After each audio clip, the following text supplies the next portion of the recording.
নমস্কাৰ বন্ধুসকল, Assamese everything YouTube চেনেলটোলৈ স্বাগতম জনাইছোঁ। প্ৰথম ছেমিষ্টাৰ BA BSc কাৰণে জেনেৰিক ইলেক্টিভ অৰ্থাৎ GE আৰু SEC এই দুটা পেপাৰ চিলেকশ্যনৰ কাৰণে ফৰ্ম আহিছে। আপোনালোকে কেনেদৰে চিলেকশ্যন কৰিব সেই বিষয়ে মই জনাই দিবলৈ আহিছোঁ।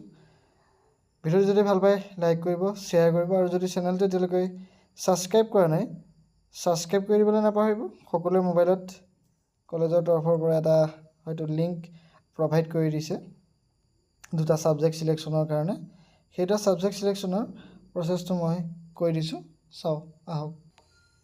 এইখন হৈছে first semester generic elective course GE BA আৰু BScৰ কাৰণে। ইয়াত আপোনালোকে প্ৰথমতে মেইলটো চাই ল'ব। যদি মেইলটো খেলি মেলি পায় আপোনালোকে চুইচ একাউণ্টত গৈ বেলেগ এটা মেইল দি ল'ব পাৰে নিজৰ।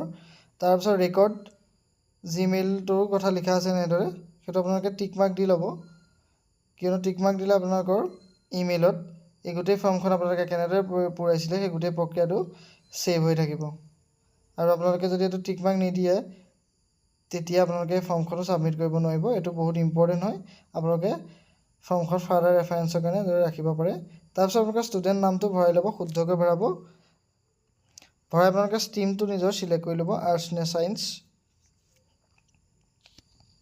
তাৰপিছত আপোনালোকে ৰোল নাম্বাৰটো দিব, যিটো ক্লাছৰ ৰোল নাম্বাৰ সেই ৰোল নাম্বাৰটো দি দিব। তাৰপিছত আপোনালোকে নিজৰ ডিপাৰ্টমেণ্টটো ইয়াত লিখি দিব। ইয়াত আৰ্টছ বা ছায়েন্স দুটাৰ ভিতৰত আপোনালোকে চিলেক্ট কৰিব পাৰে। আৰু এইকেইটা ছাবজেক্ট আপোনালোকে যিকেইটা দি দিছে ইয়াত মেনশ্যন যিকেইটা কৰিছে সেইকেইটাৰ ভিতৰত আপোনালোকে GE পেপাৰখন ল'ব লাগিব। আৰু ইয়াত লিখা আছে যে আপোনালোকে সেই পেপাৰখন হায়াৰ ছেকেণ্ডেৰীত লোৱা হ'ব নালাগিব আৰু আপোনালোকে মেজৰ হিচাপে চিলেক্ট কৰা হ'ব নালাগিব পেপাৰখন। গতিকে সেই দুটা হ'ব নালাগিব। গতিকে ইয়াত থকা যিকোনো পেপাৰৰ ভিতৰত এখন পেপাৰ আপোনালোকে চিলেক্ট কৰিব লাগিব। ইয়াত science, physics, education, Assamese, English, political science, history, sociology সকলো বিষয়ৰ ছাবজেক্ট আছে। আপোনালোকে ইয়াৰ ভিতৰত এটা চিলেক্ট কৰিবলৈ আপোনালোকে জাষ্ট ছাবমিট কৰি দিব। এয়া হৈছে GEC পেপাৰ।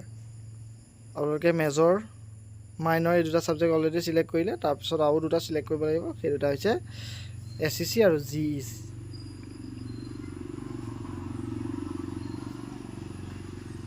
ফৰ্মখন মই আপোনালোকক দেখুৱাই দিছোঁ। সকলো হয়তো কলেজত এই ফৰ্মখন আপোনালোকে পাইছে। আৰু যদি কিবা ভুল হৈছে আপোনালোকে ক্লিয়াৰ ফৰ্ম কৰি দিলে সকলোবিলাক নাইকিয়া হৈ যাব। আপুনি প্ৰথম পৰা এই ফৰ্মখন পূৰাই ল'ব পাৰিব। আৰু ছায়েন্স বা আৰ্টছ সকলোৰে কাৰণে এইখন পেপাৰ একেই থাকিব। কিন্তু ইয়াত কমাৰ্চৰ ছাবজেক্ট দিয়া নাই, কমাৰ্চৰ ছাবজেক্ট অলপ বেলেগ হয়, সেইকাৰণে ইয়াত ফৰ্মটো অহা নাই। মই আহিলে আপোনালোকক জনাই দিম। এতিয়া সকলোৰে কাৰণে এই বস্তুটো একেই থাকিব। আপোনালোকে ইয়াত চিলেক্ট কৰি ছাবমিটহে কৰিব লাগে। এতিয়া আহিছোঁ SEC যিখন পেপাৰ, সেইখনো এখন ইম্পৰ্টেণ্ট পেপাৰ হয়। সেইখন আপোনালোকে কেনেদৰে ছাবজেক্ট ল'ব, কি কি ছাবজেক্ট আছে সেই বিষয়ে মই আপোনালোকক দেখুৱাই দিছোঁ, আপোনালোকে চাই লওক।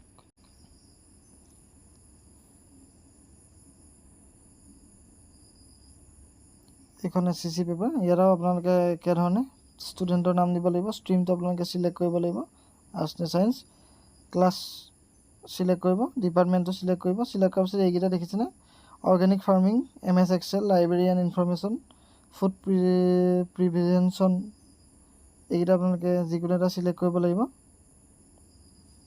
ফুড প্ৰিভেনশ্যন এণ্ড প্ৰচেছিং, তাৰপিছত rural development, electrical wiring and maintenance, এইকেইটা ছাবজেক্টৰ ভিতৰত যিকোনো এটা আপোনালোকে চিলেক্ট কৰি ছাবমিট কৰিব লাগিব। আৰু আপোনালোকে ফাৰ্ষ্ট ছেমিষ্টাৰত এইকেইটা পেপাৰ আপোনালোকে ল'ব লাগিব। SEC হৈছে স্কিল এনহেঞ্চমেণ্ট কোৰ্চ, খুব ইম্পৰ্টেণ্ট আৰু এটা ভাল কোৰ্চ হয়। এইটো সকলোকে দিবলৈ চেষ্টা কৰিছে আৰু এইটো NEP 2020 এটা অংশ হয় এইটো। গতিকে ইয়াৰ ভিতৰত আপোনালোকে পূৰাই ল'ব। কিবা যদি ভুল আপোনালোকে ক্লিয়াৰ ফৰ্ম কৰি দিলে ফৰ্মখন ক্লিয়াৰ হৈ যাব, প্ৰথম পৰা পূৰাব পাৰিব। গতিকে এয়াই আছিল আজিৰ ভিডিঅ'। যদি ভিডিঅ'টো ভাল পায় লাইক কৰি দিব, শ্বেয়াৰ কৰি দিব আৰু যদি চেনেলটো ছাবস্ক্ৰাইব কৰা নাই ছাবস্ক্ৰাইব কৰি দিবলৈ নাপাহৰিব। ধন্যবাদ।